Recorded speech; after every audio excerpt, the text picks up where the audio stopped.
Hello everyone, today we have new video review with fresh kit from Special Hobby.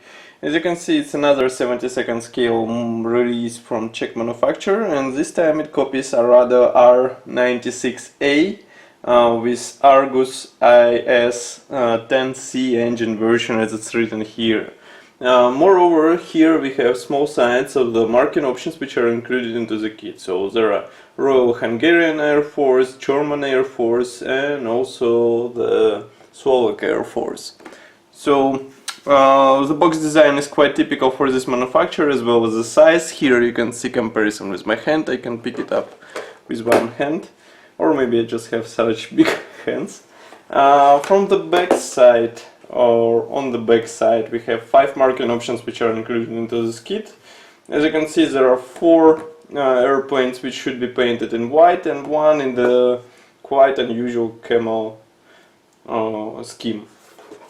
This is a type of side opening box, and inside we have 2 plastic sprues and some other components packed into the one plastic bag, and assembly manual. So let's check first assembly manual. As you can see, it's a small brochure with short history note on the first page. Then we have parts map, and then assembly process starts. Assembly process explained with help of these nice 3D pictures, which should be easy to understand, and I think you won't get lost during the assembly process. There are marking guides for each marking option in the end of the manual, and as you can see, paint numbers are given in Gunzi designations. On the last page there is also marking option. Now let's check the contents of the plastic bag. I see that there are also resin parts, so it's quite interesting to see what parts should be used for the assembly of this quite unusual aircraft. First, let's check plastic sprues as usual. As you can see here, we have first sprue with wing parts. Just give me a second to focus the camera. Now you can see it. So wing parts have recessed panel lines. Those are not that deep, and I would think that it's worth deepening them, because just a layer of the primer and maybe paint would cover all those nice tiny lines. Note that wing parts are molded together with ailerons and flaps, so you won't be able to retract them on your model. Also here we have one-piece propeller and landing gear legs. As you can see, attachment points are not that thick, so it should be easy to separate them from the sprue. And of course inside there are no position pins for the wing parts, so you will have to deal with alignment with your own hands. Next we have another plastic sprue. This one carries fuselage halves. Here is one and here is the second one. Those again feature recessed panel lines, and note that both are molded together with cowling section and also with a tail segment, even though rudder is designed as a separate part and can be found here. Also we have here some cockpit parts. Note also the small engine insert, and here we have a tail wing one-piece part. Inside the fuselage we have just minor detalization, but as far as I can guess, there should be some parts which should be used for the further detailing of this aircraft.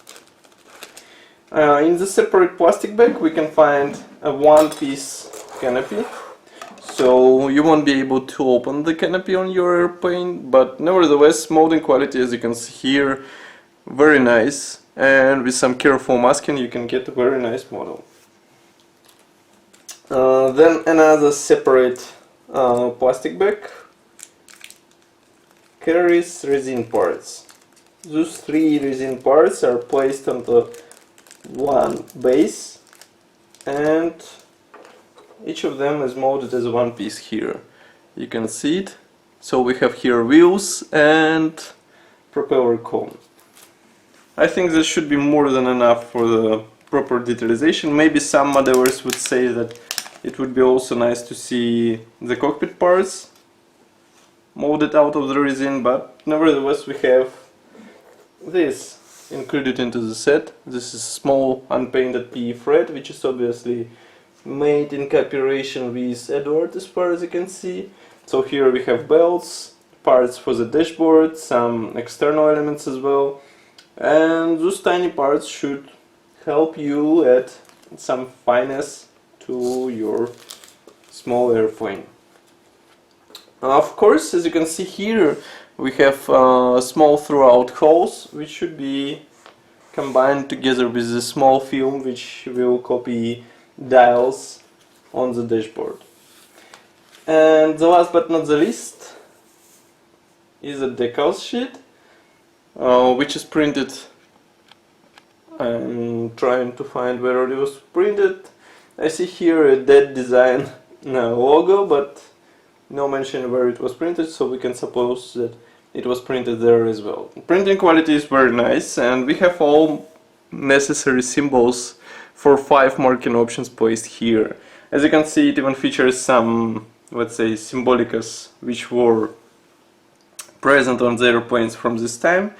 And of course, in the 72nd scale there are no stencils at all, which is not that big minus, but some others would be sad because of this. That's all for the video review. Nevertheless, don't forget to check full review article on our website, and of course I would be happy if you press the like button below if you like this video, of course. Don't forget to subscribe to our YouTube channel and like our Facebook group, because there you can get all fresh articles and news on time. Thank you for watching, and see you in the next video review.